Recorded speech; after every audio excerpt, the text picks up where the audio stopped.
Say when. That's When? Okay, thanks. All right, good evening, everyone, and Happy New Year. Welcome to the Division of Marine Fisheries public hearing. Today is January 5th at 6 p.m. and we're holding a hearing tonight on some new regulations affecting trap gear. And tomorrow night, we're going to have a separate session on regulations that will affect groundfish, scup, and squid fisheries. But we've kept them in separate sessions so that we can focus on those topics separately. So tonight we have about 50 attendees so far, and thank you everyone for attending. So tonight's hearing is under the provisions of Mass General Law, Chapter 30A, under Section 17A, 21, 38, 80, and 104 of Chapter 130. Those are the Division of Marine Fisheries statutes, which allow us to amend regulations with the approval of our Marine Fisheries Advisory Commission. These regulations are in the Code of Mass Regulations 322 CMR 4, 6, and 7. The public comment on this issue is going to stay open for another week and a half through next week from Friday, January 14th. You can send them to my attention to the Marine Fish mailbox. I would ask everybody to actually use that mailbox because sometimes I get a lot of emails, and if you send it directly to me or to a staffer, it's not as easy to compile them, and sometimes comments can get lost and not properly compiled. So please use this marine.fish mailbox for the official place to comment. We have some rules of engagement. I want to thank in advance Jared Silver, who was my assistant and does a wonderful job with these virtual public hearings. As much as we all wish we were in person, there is actually a strange level of efficiency that does occur. Obviously, folks, after this meeting, you don't have to drive home for dinner. You can walk down to your kitchen, and it also actually allows folks from many places to listen in, and also gives us an excellent recording of these events. We prefer the in-person hearings, but for now, this is what we've got. So the purpose of tonight's hearings is to give interested parties an opportunity to submit data, opinions, comments, or arguments on the specific things that we're proposing and any amendments that you might recommend. If you want to make a comment outside of the scope of what we're proposing, I'll probably stop you and ask you to bring those up under sort of the end of the meeting. We'll give some time for people who just want to raise general concerns or make other comments. All members of the public are going to be muted through the presentation. At the end of the presentation, and there'll be 3, we'll first accept clarifying questions, and then once all the questions are addressed, we'll invite public comments, pro and con on the proposals. We don't enable the written chat function in these virtual hearings because we found that there can be sort of debates flying back and forth between members of the audience, so to speak, and it takes away the focus on the presentation, especially if the person who's being presented is being asked questions. So you can always follow up with DMF staff if you have questions that aren't answered during the hearing. When you want to comment, we ask you to use the raise hand function, and hopefully you all know how to do that. And what Jared will do is he will make note in sequence of who's raised their hand, and will recognize you accordingly. I may take, in fact, I will take comments pro and con. So I want to, on certain issues, instead of just sort of taking random comments, I might try to lump them together. But we'll see how that works out. We'll provide each of you with at least 2 minutes for questions and comments, and we want to get everybody a chance to speak before we allow you to have a second bite at the proverbial apple. It's not necessary for you to comment during these hearings if you would prefer to produce a written letter. Sometimes that can be just as effective, if not more effective, because our Marine Fisheries Advisory Commission, of course, will be given a summary of the hearing, but also any correspondence that's written will be given to the commission in its original form, and you won't be subjected to any interpretations on our part of what you said. So I would recommend, if you want to comment, you could also write a similar letter, and that works well as well. So we intend to bring these issues to our Marine Fisheries Advisory Commission at the January 20th business meeting, which is going to be virtual as well. If you want to follow that meeting, you could go on our website sometime before January 20th, and you'll find the link for that meeting, and you can listen into that as well. Lastly, this hearing is being recorded, as are the questions and comments, and all of that is posted to the DMF YouTube channel. Thank you to Jared and Julia Kaplan, who provide the services of making all that information available. They do a great job. Okay, there's essentially three proposals. The first one is, the first two are very simple. One is an amendment of the trap tag deadline. The second is a clarification about the seasonal lobster permit and whether it can be issued to non-residents. And then the third, and that's the more complicated one, and I want to ask Bob Glenn to present on that one, has to do with buoy line marking rules. And I'll give a brief sort of background on where we're at regarding the litigation and the incidental take permit. And Bob and I will both try to answer as many questions as you have on those issues. So the first has to do with the trap tag installation deadline. This is a simple amendment where we're proposing to amend the rules that currently say that all year-specific trap tags must be placed in the traps by June 1st. We want to back that up to May 1st. And the reason for that is nearly all of our lobstering that is happening in Outer Cape and Area 1.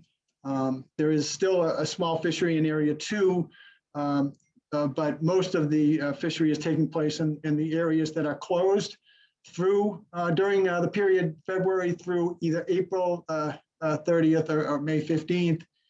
We can open the fishery between the April 30, May 15th period if right whales have departed, but for the most part, the fishery is closed during 3 to 3.5 months, and it makes little sense for the gear to be deployed, let's say on May 16th, with last year's trap tags. We want to see this year's trap tags on the traps. There's been a lot of support for that from the fishermen. Most guys probably do that already, but this will help the enforcement of the year-specific trap tags each spring if we make that deadline May 1st instead of June 1st. There was an old rule on the books that the Outer Cape deadline was March 15th, I guess, or March 16th, but that was a remnant rule back when the Outer Cape closure was mid-January through mid-March. That has since been amended to match the closure that we have in our Area 1 fishery in state waters now, all the way up to New Hampshire down to Nantucket. So it makes sense to have one consistent trap tag deadline. Are there any clarifying questions that any members of the public would like to ask about that?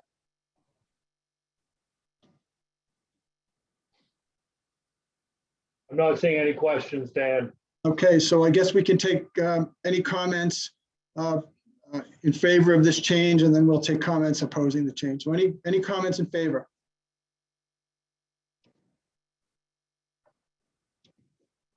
I'm not seeing any comments in favor. Any comments opposed? I'm also not seeing any comments opposed. All right, so like we said before, if you wake up tomorrow morning and there are questions that you have, you can reach out to us. If there are comments you'd like to put in writing, or if you want to write us a general letter commenting on all three, feel free to do that. So Jared, why don't we move on to the second item of the night, which is the seasonal lobster permit proposal. This has to do with an interpretation of our statutes that the seasonal lobster permit, which is a commercial fishing permit that is created under the Mass General Laws, Chapter 38, which allows up to 25 traps to be set by those individuals who are full-time students. The gear can only be set during the period June 15 to September 15. And it's, like I said, it's limited to 25 pots. Because the commercial fishing, lobster fishing permit is limited to residents of the Commonwealth, we believe that that same rule should apply to the student lobster permit. Over the years, I guess to some degree it was our fault that we may have not paid close attention to that law. And I believe even in our permit application, there was a box you could check off for a non-resident lobster permit for the student lobster. So about 4 or 5 years ago, we studied that. It was brought to our attention, and so it has been our policy in the interim, last 4 or 5 years, not to issue any student lobster permits to non-residents. And of course, a statute is where we get the authority. A regulation is something that I and our commission can enact, but the regulation cannot trump a statute. So we now want to just amend the regulation to be consistent with our interpretation of the statute.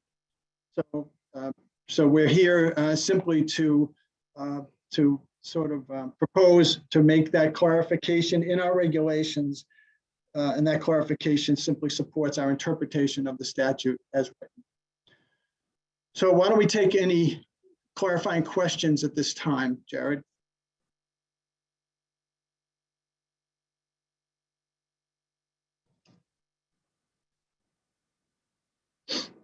Mr. Strahan, you've been unmuted. You're eligible to speak.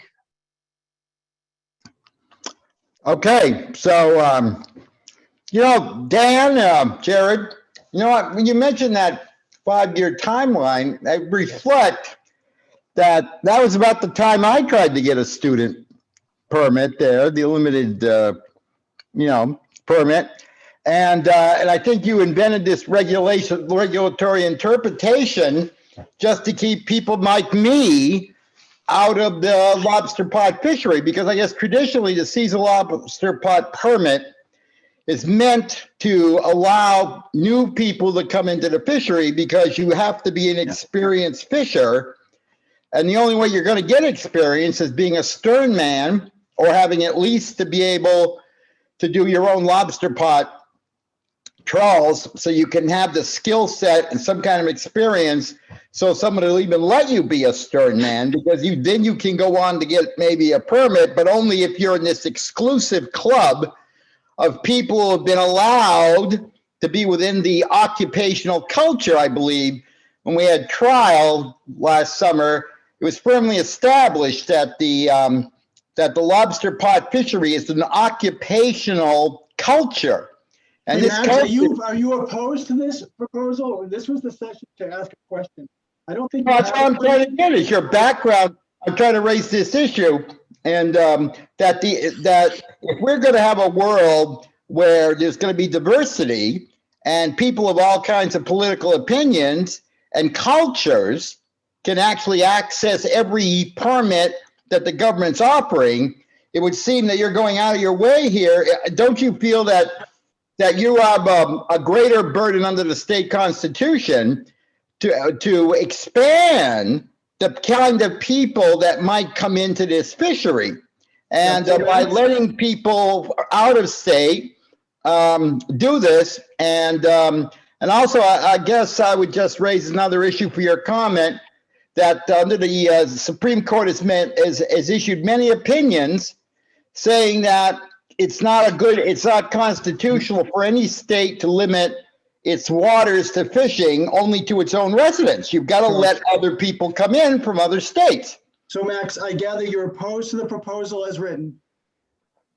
Well, do you think? Okay, so, all right, so Okay, if thank you you, have to. Mr. Strahan. We're going to go on to the next I'm comment. gonna ask you to go to the next speaker.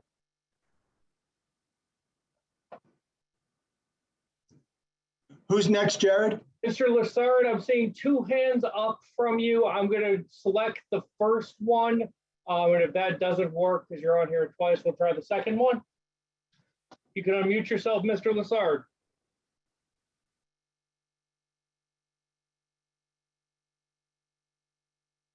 Jared, this is Steve Willett. You just unmuted me. I don't know if you're trying to unmute Mr. Lassard. Oh, Steve, you're in here under Rich Lassard, so.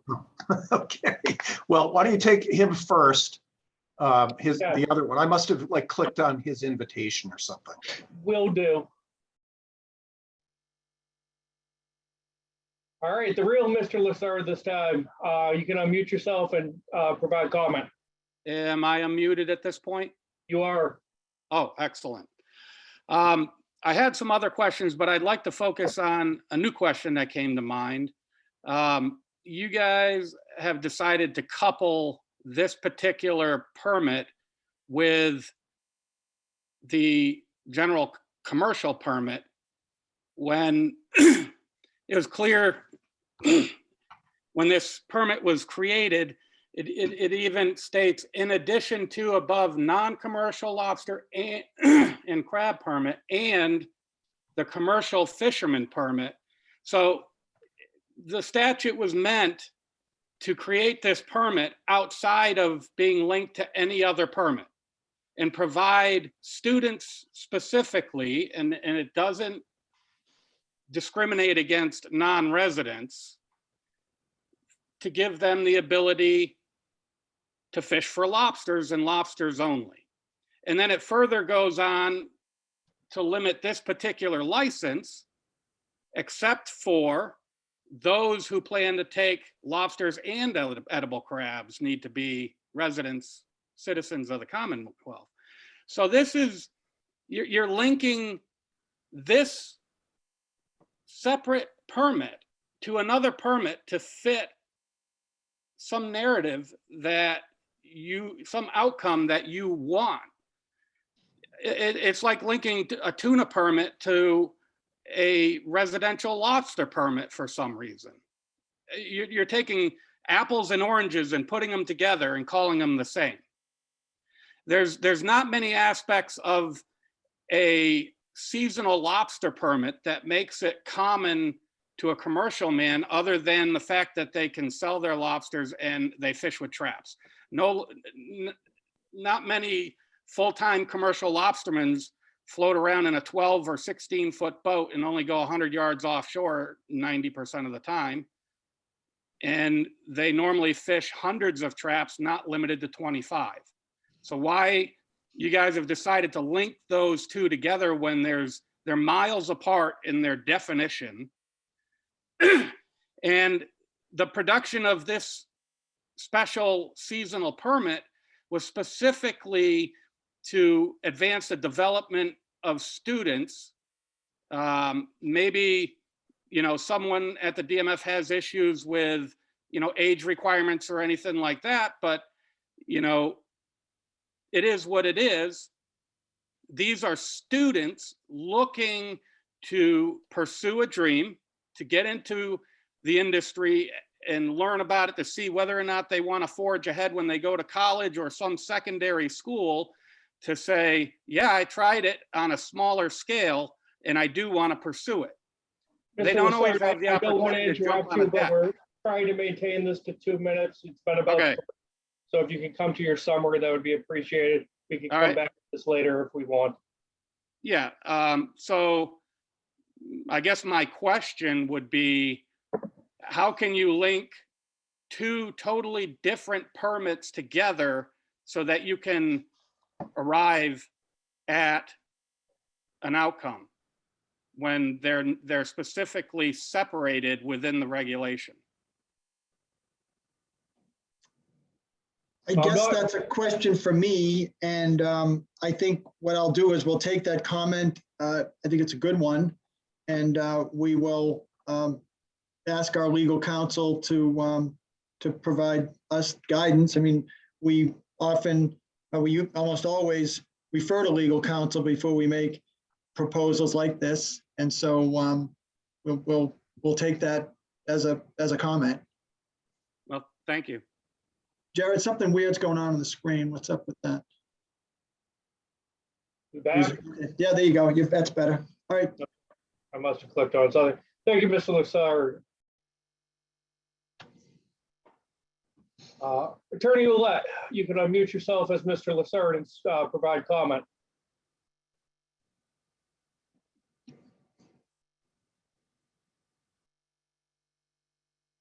Steve? All right, I might have, Did you kill him? yeah, I'll try the other Mr. Lessard. Steve? Can you hear me now? Yeah, I we can hear you. yes. Okay. I don't know if you want both questions and comments at one point, but If you want to begin with questions, we can take them and then we can okay. see. the spot. Okay, my first question is really, what's the problem? This has been what, as far as I can tell, the division has done since the statute was first enacted, which is they interpreted it such that the residence requirement only applied to the commercial permits for taking of lobster and crab. And the kids and the student permit only allows lobster. So under the statute, the language is pretty clear that the residency requirement should not extend to students. And I guess my question is, one, is there some legal opinion that's come in the interim? And two, is there a problem? I mean, you can issue up to 150 permits, I think is the number. The last number I saw was that like in 2006, there were 105 permits, of which 50 were actually fish. So the Yeah, so first Steve, question is, let me has answer- there been a change in position of the agency? Because there clearly was a different interpretation before. Yeah. And two, what is the problem? I mean, So Steve, I'll answer the first question for you. As director, I looked at this and I didn't have the advantage of a legal opinion that sort of cleared the way for issuing these to non-residents. In my view, it was somewhat of an oversight. Some of the folks who work in our permitting program have been in the program for 30 years and never, there's so few if any non-residents that were issued these things. I don't think it was ever really talked about. In my understanding, this is sort of the first time it's really been scrutinized. So I'm just trying to do my job as the director and interpret the statutes as written. You and Mr. Lessard present an interesting legal theory that I respect, and I'll take that to our legal counsel. I know that there's a pending hearing that is The ongoing. hearing's no longer pending, Dan. Okay. There is action that you and your client have taken on this issue,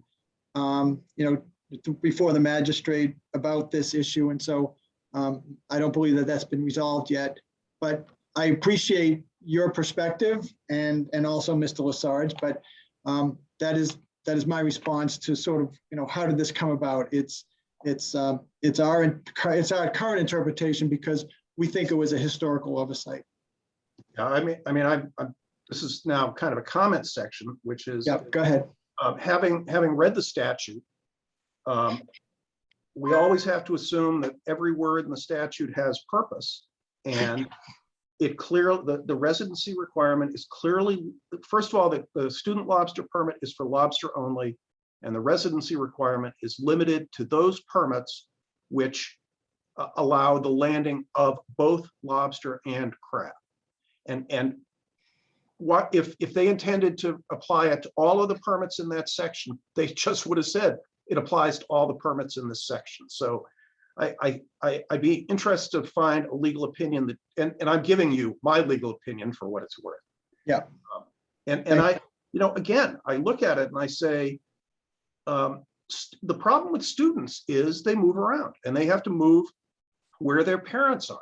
And if somebody lives in New Hampshire and is a resident there and their parents own property in Massachusetts that they use for the summer, geez, why wouldn't we want that kid to have the opportunity to engage in the commercial fishing industry and understand what it's about? And from, I represent a lot of people in the industry, and we are constantly fighting a public image problem. And my personal this is my personal feeling, is that if we can get kids involved, I don't care if they come from Nebraska, if they're here for the summer, particularly if their parents are paying taxes in the state on their property, I really think it does a lot of good for the industry to have kids exposed to this. And Spencer Lessard is a young kid. He invested heavily in this. He's been doing it for 3 or 4 years. He bought a boat, he bought his gear, and now you're going to throw him out of it and say, well, it was a mistake. I don't think it was a mistake. I think it was intended by the legislature, and I would strongly urge you not to disrupt it. Now, whether or not it applies to somebody who is, out of high school and out of college and has had a career and goes back to school full time, I mean, I think that's where the interpretation should come in. I mean, with all due respect to Mr. Strahan, I mean, that does not, to me, sound like a situation that the legislature was contemplating. I think they were talking about kids in school, full-time, summer job. This is something to get them started. And I really, I'm just telling you, I really think it sends a wrong message in one particular case for kids who've done it, but for the industry as a whole. I mean, I think you want to get some kids involved and have their parents understand what it's about, and because this industry needs all of the public support it can get right now. Yep. Okay. Well, thank you, Good Steve. comment, Steve. Thanks. Thank you. Yep. Thanks very much, guys.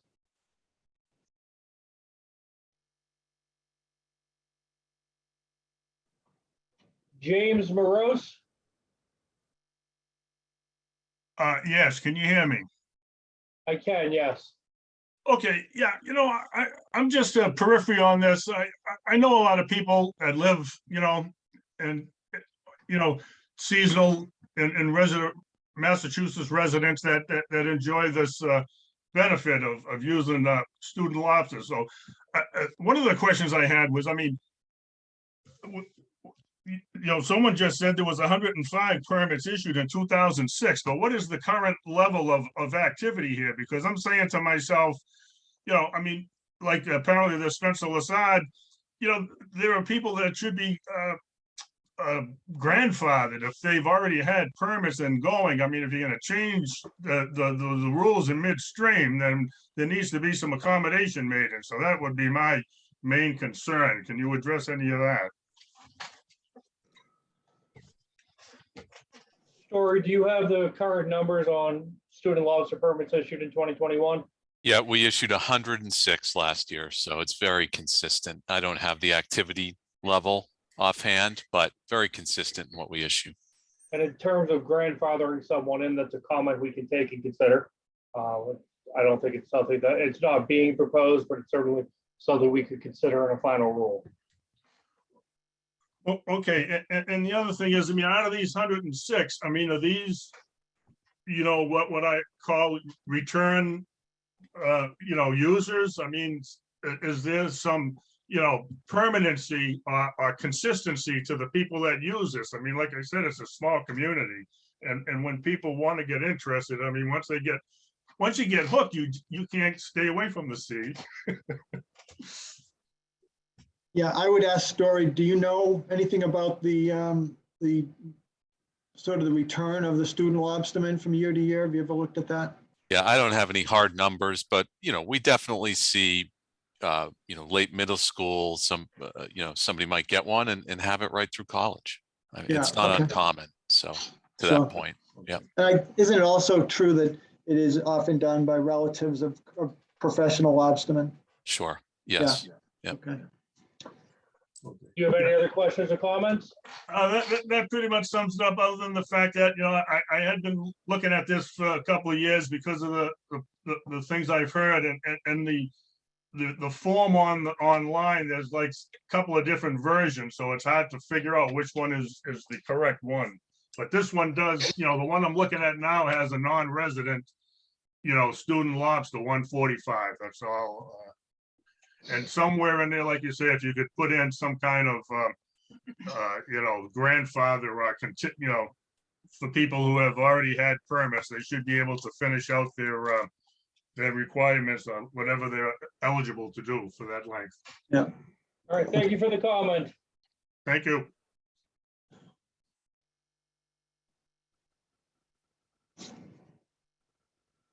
Mr. Bartlett.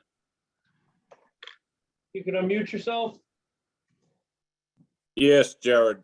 I don't have a lot to say about this, Jared, but maybe to simplify it somewhat, it's geared for students.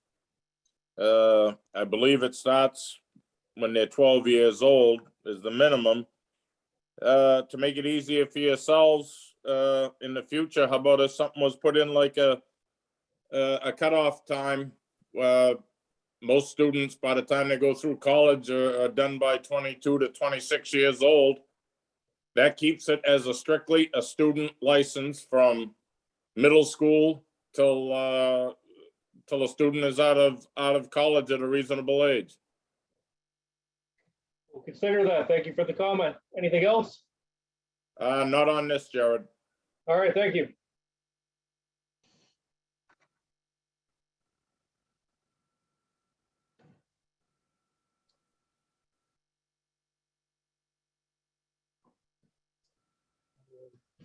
Jared, you have Jay Todd. Yeah, I have to promote him to a panelist because he's.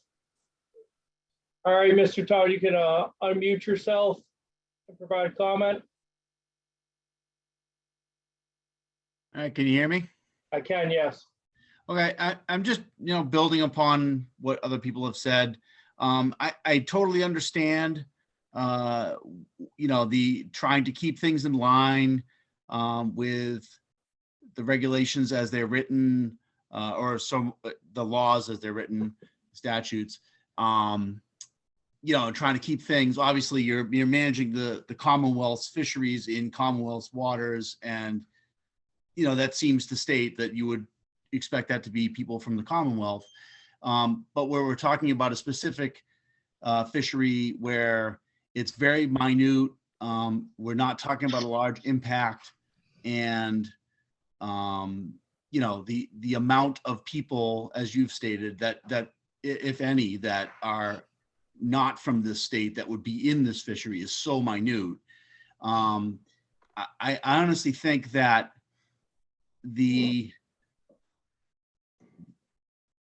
trying to not foster somebody's ability to do that. I mean, let's face it, like this fishery is, we could use, new people coming into it. The thought and, desire to do this job and learn about it and experience it, and whether they may just be in it for a year and say, this isn't for me, or they may not. And it may be something that, builds upon their dream and they go places with it down the road. So say a student from, Maine, that lives in Maine, could be their father's a lobsterman in Maine, but they come to UMass for some reason, or Northeastern, or, BU or whatever, and they decide they want to stick 25 pots out in the water under this permit. I don't think it's really that much of a burden to the Commonwealth's waters or fishery to do that for the minute amount of time they're going to be doing that. And honestly, I think when we're talking about non-resident, we're really only focusing on college age students. I don't think obviously somebody that's in middle school that lives in New Hampshire or Maine is going to come down to Massachusetts to go fishing. So we're really only talking about a very, very, very small population of people that might actually do this. And to stifle that, I think, for those 2, 3, 4 individuals, possibly in a 5-year period, it, I don't know. I'm looking at, I guess, it kind of in a viewpoint of, if when I was young, when I was that age, I would have given anything to be able to do that. And I didn't have that opportunity.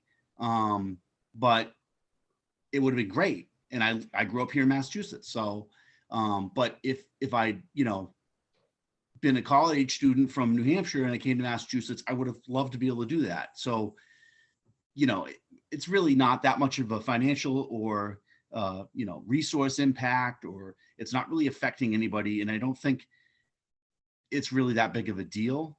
I do get where you're coming from on changing it, but I think maybe keeping a non-resident and a resident permit in that category isn't really that big of a burden. We appreciate the comment. Thank you. You're welcome. Okay, Jared, I think we might be done with this section. I see Mr. Lassard has his hand back up to comment. I had Steve Boudreau, but Steve, if you want to comment, put your hand back up. And Mr. Lassard, you can unmute yourself. I am unmuted. Yes, you are. I have mainly a question, and clearly, the DMF is the lead administrator of all these permits and regulations and everything else. You clearly have sway and power over whoever makes the laws. I haven't heard anybody say, our hands are tied, we have to do this, it's above our heads, beyond us. If you want to change something, you'll have to go to them because we're just being forced to do what they're bidding. What's happened here is the DMF has kind of glossed over historical precedents since the beginning of this program. And rather than taking what has happened historically and gone and looked at what are the benefits to what has happened historically and weigh it against what are the negative impacts of giving these licenses that have happened historically. Clearly, you would find that the benefits of issuing these licenses to both in-state and out-of-state students is far greater than the negative impact that issuing these licenses have had. So the big question here is, why is the DMF forging ahead to destroy the dreams, hopes, and aspirations of any student from anywhere without clear evidence that issuing these permits are a detriment to either Massachusetts or any other residents in the state? And, you're talking, if some of these kids were to give you a resume, you would probably be extremely impressed with all the other successes they are having in life. And the one failure that is gonna be put on their resume is the failure in being able to pursue a dream, because the state of Massachusetts, the Department of Marine Fisheries, has stripped them of that ability. So you got 16-year-old kids, honor students, captains of their football team, striving to do something on their own, to build something, to be a young entrepreneur. They're the poster child of what this program was meant to be. And the DMF on the other side is going to come off looking like the ogres who have crushed these kids under their boot heels. So if you have any sway over how this new regulation will be written, if you cared at all about the fishery, the kids who have an interest in it, whether they pursue a lifetime in it or use it as a stepping stone to get them into the college of their choice, I would hope that you guys would lean more towards protecting their interest than some regulation that I don't think anybody in the state is going to push back on you if you were to say, hey, there's been some ambiguity here, we need to clean it up, so that it opens the door to these non-resident students rather than have it ambiguous and it slamming the door on them. Okay. Thank So you please for your consider that. comment. Yeah, we hear you. Thank you. Want to get Stevie Boudreau? I do. Yeah. Steve Boudreau, you're up. Can you hear me? I can, Steve. So, I have a question here. I don't really have an opinion one way or the other on this issue. I'm more wondering on the heels of Billy Bartlett's comment, when we get into the older ages, you know, kids in college and things like that, is there a criteria that they have to meet in order to still hold a student permit at that point, whether they're in state or out of state?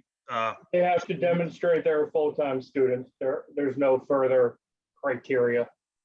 Yeah, so, okay. so Steve, so if it's a high school student, we get a letter from a school official that says they're Yeah. enrolled full-time. If it's a college student, we ask for proof that they are enrolled full-time, which is at least 12 credit hours.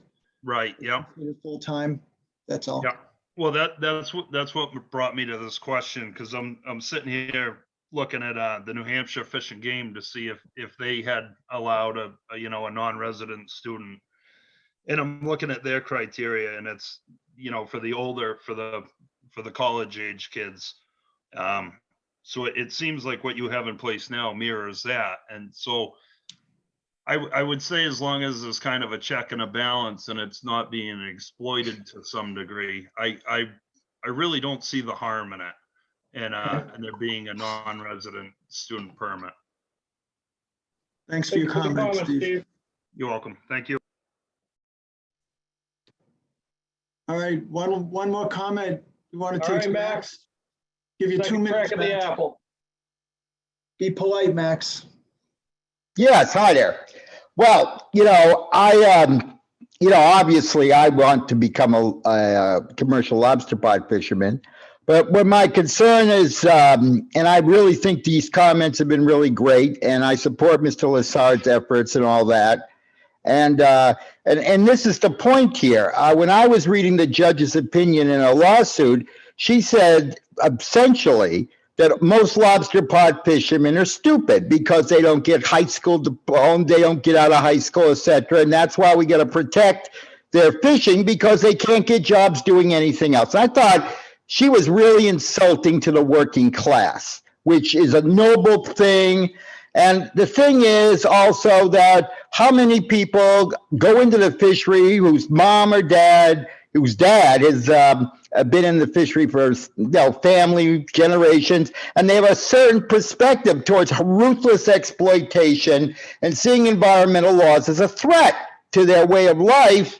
And as a result, now we're in this pickle where I'm going to keep on suing to stop the vertical buoy ropes, etc. And because the industry considers me and every environmentalist a threat, because they haven't got the collegiate background to see that sustainable fishing is the real future and the way to go and can be technologically achieved. So one of the whole results is also that the fishery is highly discriminatory and racist, if not sexist.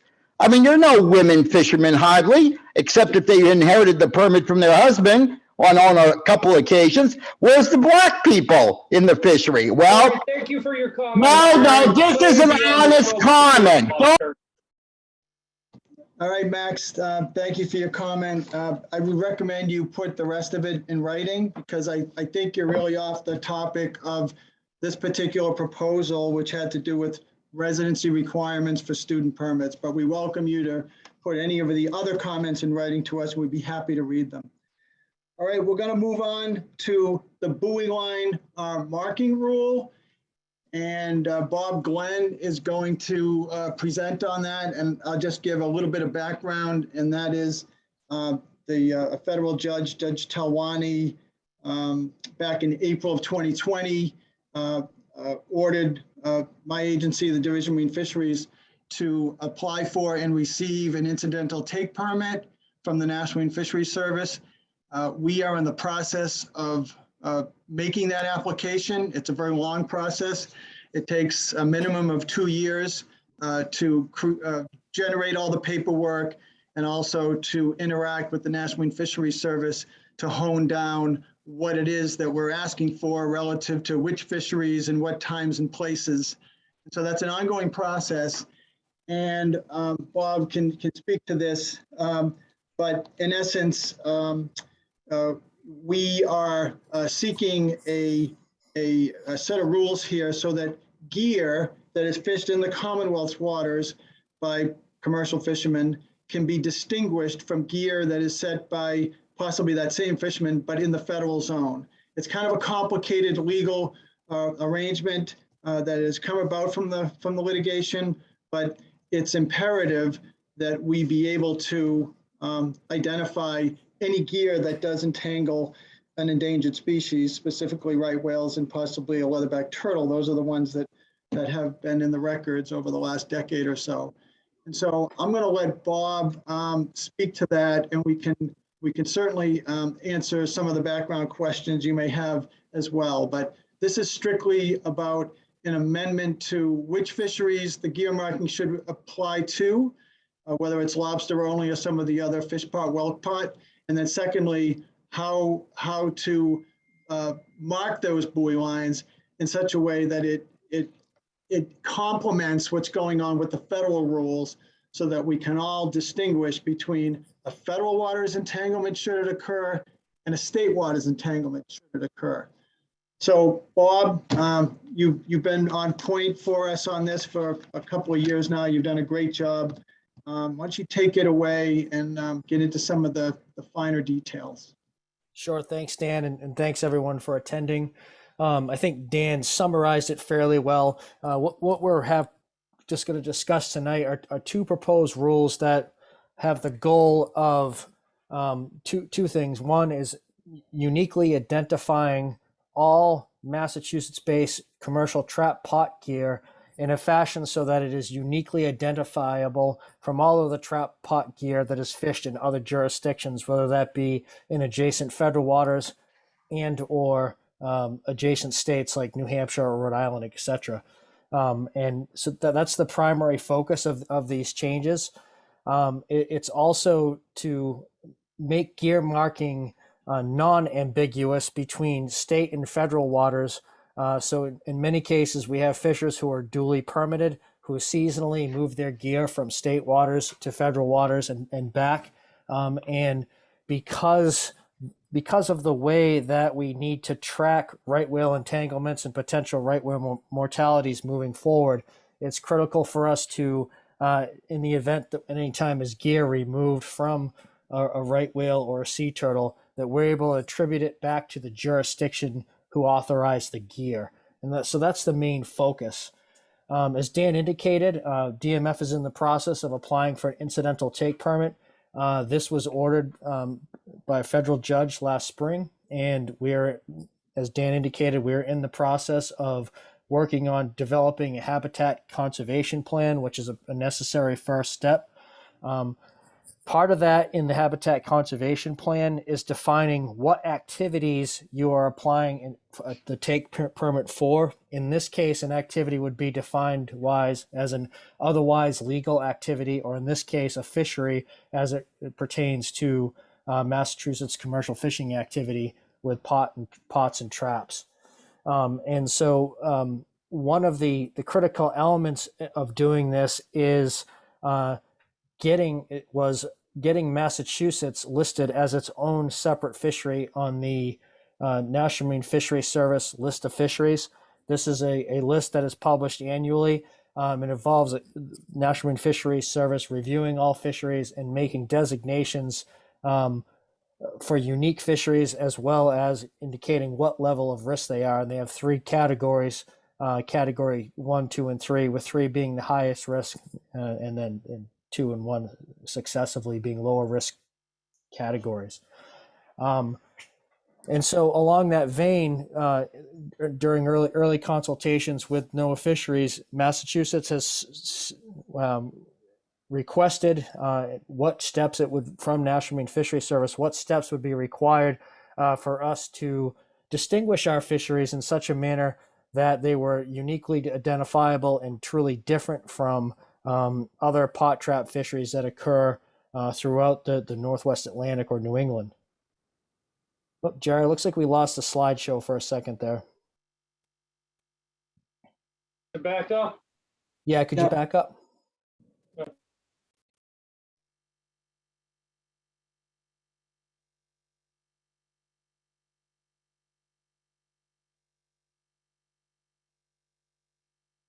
You on the list of fisheries slide? No, I'm back on. I'm still on the first slide, Jared. All right, give me a moment. Sorry about that. I'm having a bit of technical issues.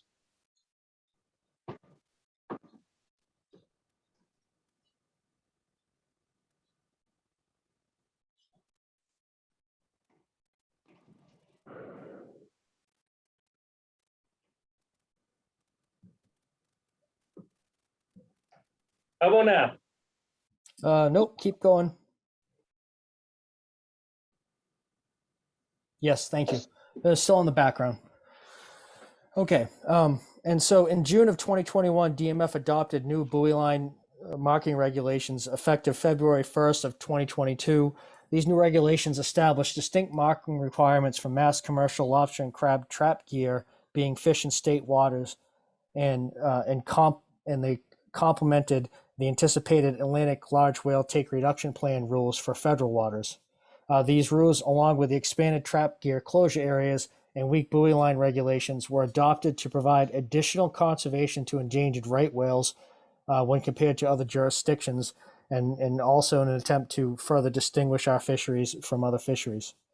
DMF requested, as I indicated, to have its commercial trap fisheries listed separately from broader fisheries by NOAA Fisheries.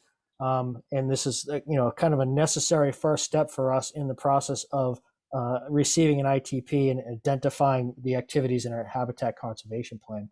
Next slide, Jared. So the rules that we put forward last June are kind of indicated in the three diagrams here. We'll start with the center diagram is for state waters, and the current rules for state waters fishers in Massachusetts are that all buoy lines need to have one 3-foot buoy line, 1 3-foot red mark in the top 12 feet, and then 4 additional marks, 2 in the top 50% and 2 in the bottom 50%, that consist of 1 foot in length. In federal waters, our gear marking is for mass-based fishermen are that you need to have the same 3-foot red mark in the top 12 feet, followed by a 1 foot green mark to indicate that it's a federal waters gear, and then 3 additional 2 foot marks that have to be consist of 1 foot of green and 1 foot of red. And then finally, for those federal waters in lobster conservation management area 3, those marks are a 3-foot black mark in the top 12 feet, followed by the color green, and then 3 black marks in each of the thirds of the trap.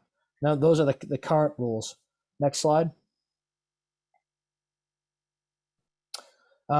However, upon review, once the final NOAA published its final rules last fall, we found some inconsistencies in our the gear marking schemes that were codified by the state and those codified by NOAA Fisheries, and those are kind of highlighted in the diagram to the left.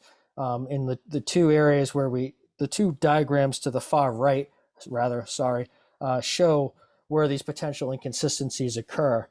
And that they're specific to in cases where we have duly permitted state and federal permit holders who move gear across state boundaries and into federal waters.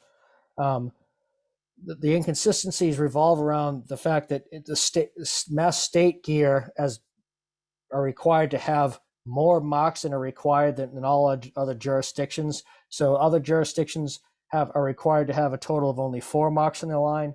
Massachusetts state water fishers, to make it further distinguished, have to have 5. And so if it's a duly through permit holder, when that permit holder moves into federal waters, the federal requirements only require him to have the 4 green marks. And that leaves the possibility, as indicated in the example, where you could have a section of rope where it only would have a red mark without an adjacent green mark. The problem with that is that in cases when entanglements occur, we often just get a fragment of the buoy line pulled off of that. And so in this case, you could have a scenario whereby gear that was authorized by NOAA Fisheries for federal waters was retrieved off a whale, only had a red mark, which would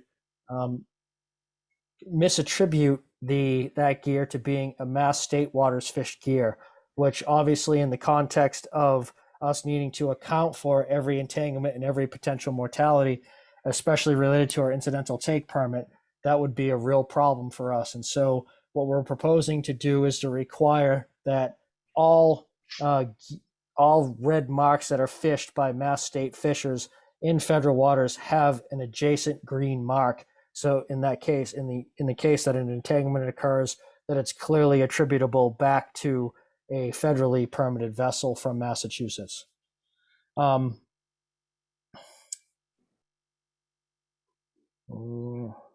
let's see. Oh, the other, did I miss? Let me see.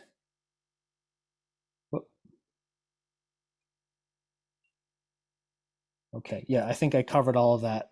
Okay, sorry. So currently, we're expecting the 2022 list of fisheries to be imminently released by the National Marine Fisheries Service. In August of 2021, NOAA Fisheries proposed in their draft list of fisheries, they proposed a new fishery, which is the Mass Mixed Species Pot Trap Fisheries. This includes all trap pot fisheries, which includes both lobster pot, whelk pot, and fish pot in Massachusetts. This separates our pot fisheries from all other state and federal pot fisheries. So historically, our lobster pot fishery even currently is still part of the Northeast trap pot lobster fishery. And what we were hoping is to get it separated out. Similarly, our whelk and fish pot fisheries are part of the Northeast mixed trap pot fishery. And so with the proposed NOAA list of fisheries, our fishery would be separated out into its own separate fishery, of mixed species pot trap, including lobster pot, whelk pot, and fish pots. This sets up Massachusetts for what is hopefully a successful ITP application, because it distinguishes us a separate fishery and allows us to account for risks specific to the Mass State Waters fishing activity and to mitigate for any potential risk moving forward attributable to that. But this also requires that all gear in this fishery is distinguished from other pot trap fisheries. And that means, so as I said, the final 2022 list of fisheries publication is imminent. Initial public comment that NOAA received relative to that was that DMF had not included any unique gear marking scheme in either its whelk pot or its fish pot fishery. So as there was concern that aspect was not sufficiently differentiated to be able to separate it out. And so we're in this proposed rulemaking, we're trying to address those specific concerns and propose to require that those gear marking requirements that we made last summer will then also apply to all pot trap gear. So that would include lobster pot, whelk pot, and fish pot fisheries. Next slide, Jared. Right, which is what. So in summary, we're proposing to maintain buoy line marking scheme scheduled to go into effect February of 2022 with 3 modifications. One is to have buoy line buoy line marking requirements applied to all commercial trap fishermen. And as I said, that's lobster, whelk, and fish pot. Require all Massachusetts lobster and crab trap fishermen fishing in federal waters to have a green mark measuring at least 1 foot within 1 foot of all red marks in the buoy line. And finally, prohibit all Massachusetts commercial trap fishermen from fishing buoy lines with marks other than the prescribed red marks or white marks should the buoy line be red. And this requires all federal green marks to be removed from buoy lines when they're set in state waters. And as I indicated before, that third one is critically important relative to the appropriate assignment of jurisdiction in the case of an entanglement. And so we don't want to inadvertently be attributed to an entanglement that wasn't gear that we authorized, or vice versa. Having that gear we were responsible for be attributed to another jurisdiction. And I think that's the. Oh, sorry, Bob. No, I was just saying, I think that's the end of the presentation, and I think we can, Dan, unless Dan wants to add anything, we can take clarifying questions. Yeah, Bob, the only thing I would add is just for point of clarification is that we went out a year ago with a proposed rule and we enacted it. And it was only when the National Marine Fisheries Service enacted their final rules that we found this discrepancy. So we're here to repair that rule so that the two sets of rules line up. But this gear marking scheme was scheduled to go into effect, or is scheduled to go into effect February 1st. It's this new version of the federal marks with the matching green next to the red. That's the new thing that we're proposing today, so that the two sets of rules match up.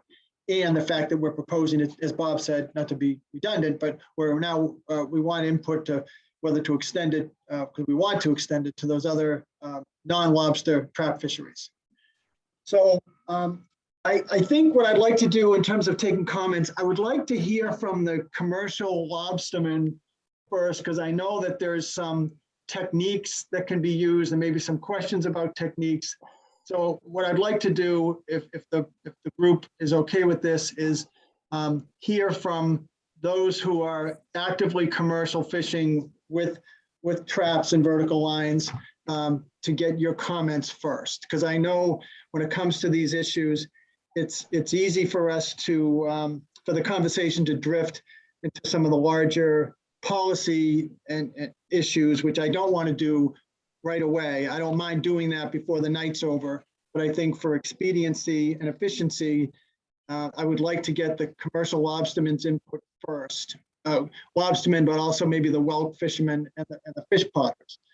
So I would ask those in the audience who are licensed commercial lobstermen in Massachusetts to kind of get first dibs at these comments. So I see Jay Todd. Are you a licensed commercial fisherman? No, I think you've taken your hands down. No. We can speak, Jay.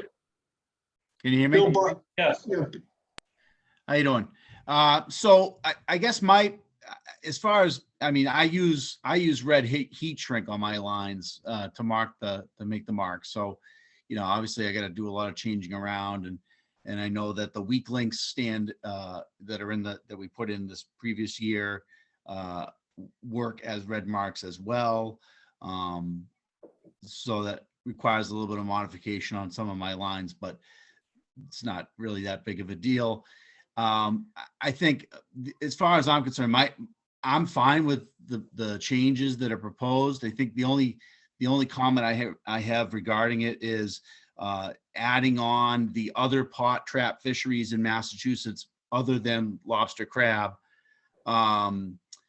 If there was some way maybe to differentiate them slightly with like maybe a 1-inch red mark a 1-inch black mark of electrical tape in the middle of the red marks or something, just to differentiate them enough that, because in the end, obviously, if a whale were to get entangled and it was identified as Massachusetts gear, obviously the first thing that's going to come to everybody's mind, oh, it's lobster trap gear. So if if it was a whelk trap versus a lobster trap line, not that it really changes anything on the big picture, but after a while, we get thrown under the bus every time something happens. So I guess it would just be kind of nice to have us kind of slightly differentiated somehow from the other pot trap fisheries in Massachusetts if we're going to include them, with it still being very identifiable as Massachusetts gear. So that's my. Okay. Thanks. Bill Bartlett. Oh, no, give me 1 second, Dan. I'm gonna move some things around real quick. Bill Bartlett.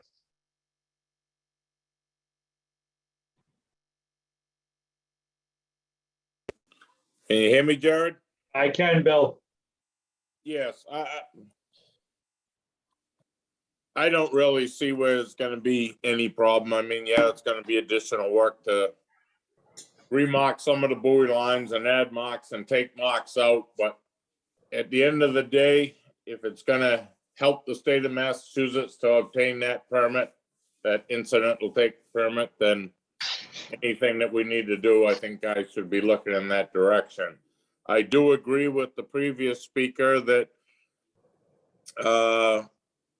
I think that lobster pot gear should be marked differently from scup, from sea bass. It's, yes, they're all buoy lines, but I think the lobster industry needs to isolate themselves as much as they can, since we've been a hot topic right from the beginning and have done the most to try and coexist with these whales. Thank you, Bill. Hey, Jared, this is Bob Glenn. I just maybe want to make one response to some of the comments that we've heard relative to the need to separate out lobster from whelk pot and fish pot. If the final list of fisheries comes forward and lists Massachusetts trap pot gear as the Massachusetts mixed species trap pot fishery, those distinctions won't be really necessary relative to accounting for potential right whale entanglements and or for maintaining the incidental take permit. So I understand the cautiousness relative to wanting to get to that level of marking, but at that point it would really be academic relative to the incidental take permit, because we would just be trying to track potential takes of protected species in state waters by trap pot gear. Thank you, Bob. Dan, I'm not seeing any further comments from industry on this proposal. Okay. Yeah, I know there's a lot of lobstermen, so I would ask that, as if they want to put their comments in writing to us, those do matter. If you don't want to speak on the record tonight, you're welcome to do that in writing to that marine.fish email account. All right. Well, we do have Mike Walsh with his hand raised, and I just recognized him. Mike, you can unmute yourself. Yes, thank you. I just wanted to confirm that the South Shore sleeve, the breakaway, being orange, does not consider as one of the red marks. I am under the impression that it does not, does not meet the requirement as a red mark. I just want to confirm across the board that that is the truth. That is not the South Shore sleeve or any of the red or candy cane weak inserts would be considered one of the marks, or as many of those marks as you need for your buoy line would be considered each a mark. Okay, thank you. Jared, if I could, just let me clarify on that a little bit. Just because there are some different versions of the South Shore sleeve, the most common version of the sleeve that we're seeing utilized is the orange sleeve that has a red and white tracer in it. That would be sufficient and count as a mark, one of the necessary marks of the. However, if it was a solid color that did not include red in it or a red tracer in it, that would not count as one of the potential marks, because we realize that the South Shore sleeve is an option that can be utilized by any state or federal jurisdiction to comply with federal weak line rules. So that the presence of the red tracer in the sleeve is critical.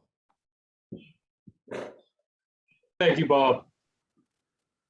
Okay, are there any other commercial lobster fishermen who are in the audience who would like to either ask questions or comment at this time? Okay. Dan, would you now want to go to comments from the public on this proposal? And before we take comments on maybe broader issues regarding this? if you think, I thought that the folks were all sort of standing down, but yeah, if anybody wants to take comments on this, we're all ears. All right. Okay, so we've Please heard from stay the back. Lobstermen. Go ahead. 2 minutes. All right, Max, 2 minutes. You're recognized. No, excuse me. It's 3 minutes in the modern world on public comments. So that's a standard. You get a public, 2 minutes here and legal you're law. wasting them talking about it. Well, you could hang me up. I'm sure that will come to rue the day you do that. But I want to comment some informational points. First of all, the reality is that over 50% of all right whale deaths from entanglement or injuries are not, there's no entangled gear on the whale. So that's an interesting statistical point here. If you're trying to prove Massachusetts is not entangling whales, when you lose 50% of a possible database, the error is over 50%, you see, statistically. So it's useless. You're basically trying to mark gear to prove, which is all you're trying to do, to evade federal law enforcement of the fact you're using vertical buoy ropes is not going to work scientifically because you have an error bar margin of over 50% because that's the reality. Then you also have another thing that comes out where the experts, Michael Moore and Sarah Sharp, have gone on record saying that when whales die and wind up on a stranding, those are what they call acute deaths. And they state scientifically that wherever the whale strands, when you're an acute entanglement death, that area is where the fishing gear was located. In other words, they stated on the record that if a whale strands on Cape Cod Bay or, on Martha's Vineyard, dies, in other words, that it's scientifically likely that the gear was a Massachusetts fishing gear, even though it's not on the whale. So once again, that adds more error that takes away any ability to prove that the fishing gear is tangling a whale. Now, if the state had a position that they really wanted to know if their gear was entangling whales, the reality is that it would be far statistically, scientifically better to actually just simply have fishermen report where they put their vertical buoy ropes in the water. In other words, where do you put them? And by doing that, we could have a scientific co-occurrence model that was pretty accurate, that would assign statistical liability that would be fair to everybody. And of course, the bottom line is that vertical buoy ropes, period, entangle whales. And the controversy that my vertical buoy rope doesn't entangle a whale and yours does, it just doesn't work. It don't make any sense scientifically. And I don't want to go on about lawsuits or anything because I want to relate to people. Okay, Max, thank you. Oh, here, sum up. Give me a sum up. Give me a sentence. Give me a sentence. Oh, Thank you're you very cutting me much, off Max. again. Yeah, go ahead. Cut me off. See what happens. Max, thank you for your comments. Please put it in writing. I'm sure we'll read it and we'll share it with the public. All right, everyone. I want to thank you all for attending. Please feel free to reach out to staff for any other clarifying questions you might have about tonight's public hearing comments, items. Please join us tomorrow night if you'd like to talk about groundfish, squid, or scup. Otherwise, you're welcome to come to the virtual Marine Fisheries Advisory Commission meeting scheduled for January 20th, when we'll take final actions on these proposals. But I want to thank you all for a great hearing and for your continued participation. And have a good night and Happy New Year.